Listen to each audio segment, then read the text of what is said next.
Hér ætla ég að fara í lið númer 9 á blaðsíðu D14 og setja síðuhaus á skjalið og ég fer í Insert og ég fer í Header og vel Edit Header. Þar hækka ég við Different First Page og Different Odd and Even af því ég ætla að hafa mismunandi síðuhaus og síðufót í skjalinu og ég ætla ekki að hafa haus á fyrstu síðu. Hér fæ ég First Page Header og ég ætla ekki að hafa neitt þar þannig að ég fer í Next. Og hér kemur Even Page Header og ég fer í Quick Parts, Field og vel hér í listanum Style Ref, tengi við Heading 1, þá fæ ég heitið á fyrirsögninni á fyrsta þrepi.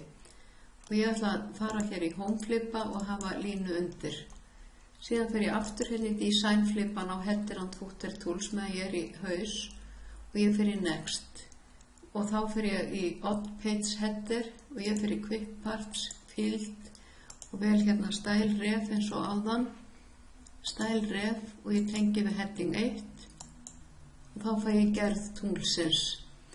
Og ég ætla að fara á Home Flippa, ætla að hafa þetta hægri jafnað og línu undir.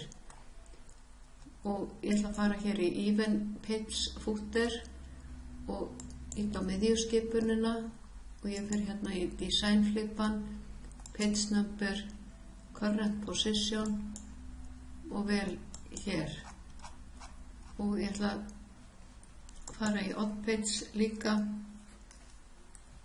og vel miðjuskipunina, Ctrl E er flýtiskipun fyrir miðjun og fer hér í Page Number, Current Position.